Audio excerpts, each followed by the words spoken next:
This channel is supported by Truefire. Truefire is an online Look, library of enough. You can get the Truefire All Access Pass for as cheap as they ever do it, the $99 thing. So just jump and do that if you're looking for the best price that you can get Truefire All Access for. Okay, so I've never owned or played a real Klon, but I think, you know, talking of Klons at the moment has been kind of important because they've been in the news.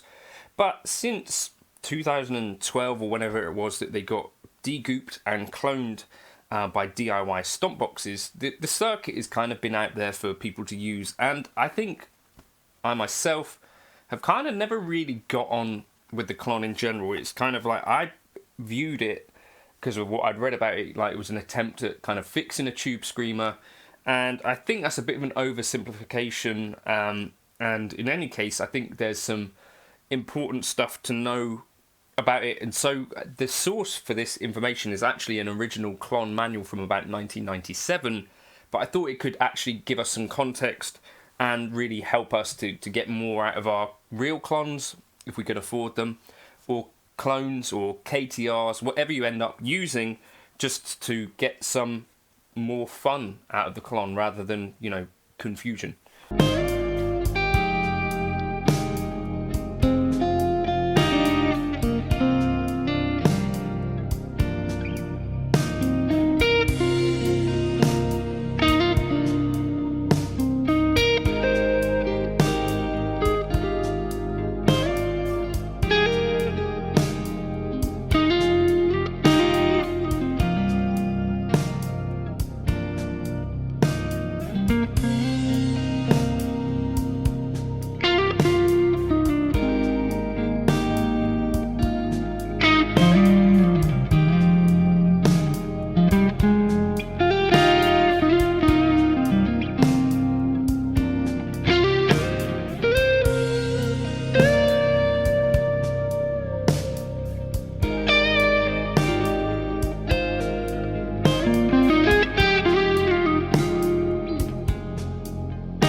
I think there is something to this idea of, you know, set it so it sounds good, but I think also it can help because, like, there's a lot of Klons out there, but there's not, a lot of them don't come with, like, the actual thoughts of the guy who made the circuit. So I thought, let's just dig into this a little bit. The Centaur was designed over a period of 4 years to be an overdrive that works with your guitar and amp, and with the particular sound they create, rather than one that imposes its own sound. It does a better job of retaining the original tonality in response to your setup than anything else I'm aware of.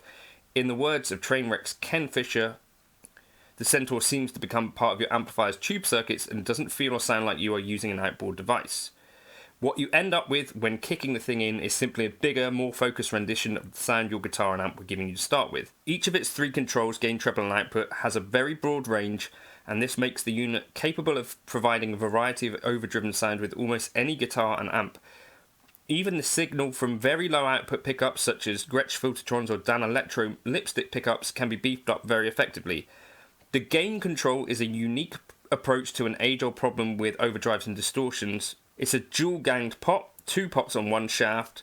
The first pot controls the amount of gain in the main gain stage, just as in any overdrive. The second pot, however, controls an entirely different part of the circuit, a part that optimizes the circuit's overall tonal response for whatever the main gain stage is generating in the way of level and distortion. This means that the Centaur, unlike other overdrives, doesn't limit you to a sweet spot distortion setting, one setting, or a narrow range of settings that sound good with a particular guitar and amp. With the Centaur, the entire range of the control is usable, and your Strat, for example, will always sound like your Strat as opposed to another Strat or any Strat, no matter how much or how little distortion you want from the unit. Now, here's kind of one of the main uses of a Klon. If you want no distortion at all, the Centaur has an operating mode that no other overdrive can offer, clean boost mode. At the minimum gain setting, the circuit is in this mode, so gain all the way off. Not just to be laughed at, actually this is a real thing. Enormous headroom, it won't clip even if you have high output pickups and you're really bearing down on guitar. With the treble control at noon, have exactly the same frequency and harmonic response coming out of the unit as went in, with all the subtleties of the original sound. You then simply use the output control to determine how hard you want to hit the first preamp tube in your amp with the boosted signal. Clean boost essentially gives you an instant same pickups but hotter capability, a fuller, rounder, slightly more saturated version of the sound you started with, and is perfect for players looking for singing sustain or for a sound on stage that's a little more out front but not necessarily more aggressive. The transparency of the Centaur's clean boost mode is such that Ken Fischer said what he said about it. Clean boost has proven so useful and popular, even in 1997 this is, that several of my competitors are trying to get it too. I wish them luck because it took me almost a year to really get it right. The Centaur was specifically designed for use with vintage guitars and amps and with high-end modern guitars and amps, tools that players will pay dearly for simply because they deliver the goods. The better the guitar and amp it's used with, the more the Centaur will be able to show you, but it's not just for those of us with deep pockets. I get a lot of satisfaction out of hearing from players who tell me what it's done for their good but not too expensive rigs. The unit also does a nice job of making small amps sound bigger than they are, can turn a good Princeton or Deluxe into a very serviceable gigging amp in many clubs, or into a killer recording amp that experienced players hearing what's on the tape are likely to guess is something like a Pro or Super. So important, I guess, to start with the clean boost setting, and then we'll jump into like some of the other bits and pieces. But again, noting what Bill has said there, that really we can use those knobs wherever they are. I'll put the Behringer one away. We'll use the Jeff Beck Archer. But one other thing that I've heard said is that it should really be put into an already kind of on the edge of breakup amplifier. So we'll try that too. So essentially,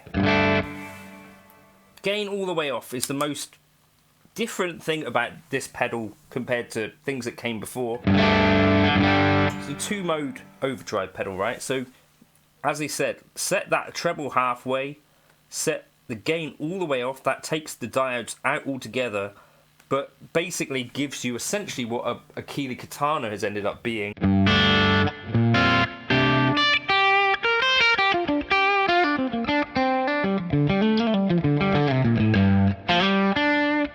So, without it,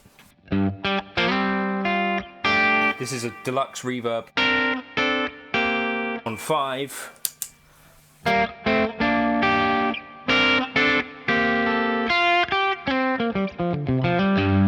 And we can hit that first tube.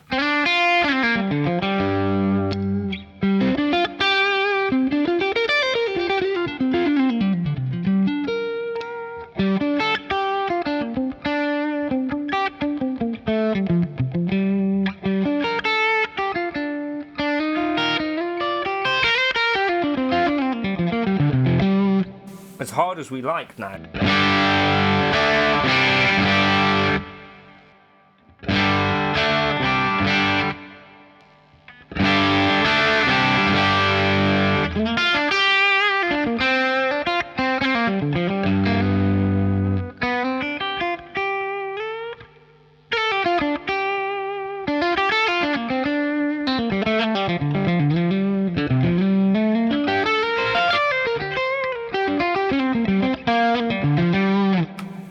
I think part of the reason,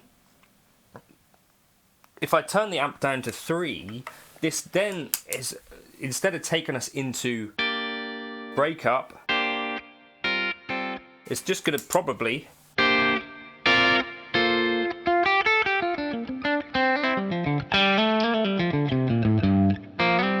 basically just boost us, right?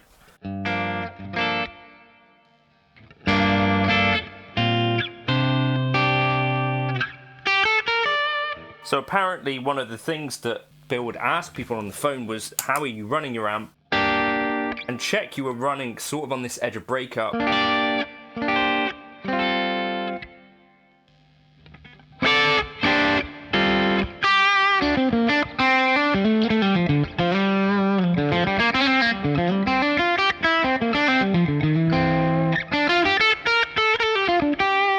So that's one option. Then the next thing is obviously like more as a traditional kind of pedal. Now we've got kind of germanium clipping diodes in. And this is really the only area of the Klon that I had explored. So without it,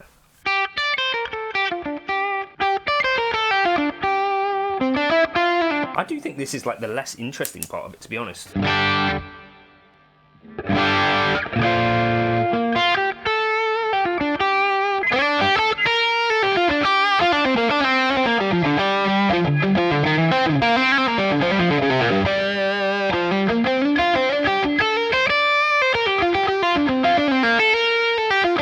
Maybe if I had my amp now on like 3,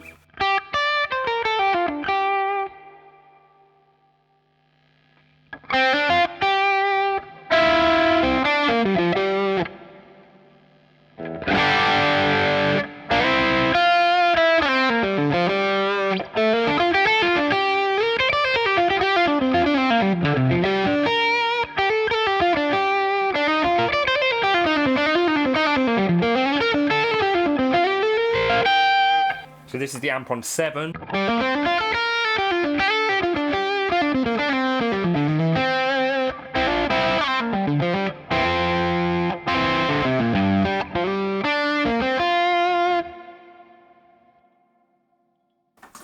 Normal channel now on like 6.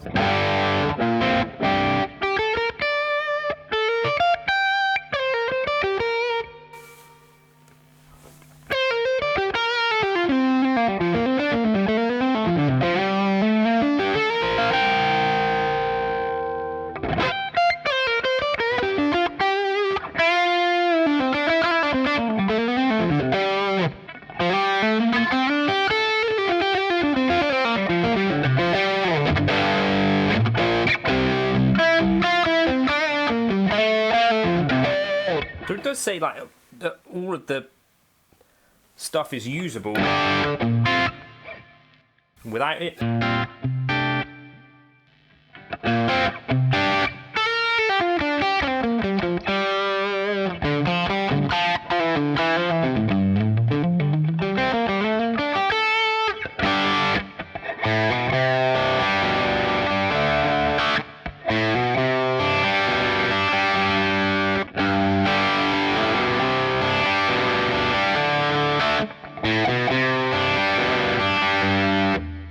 But for me, the most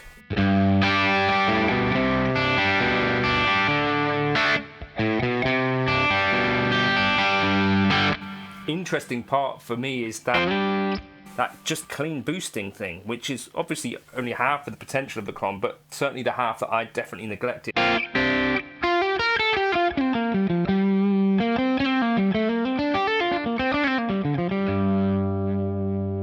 So for me,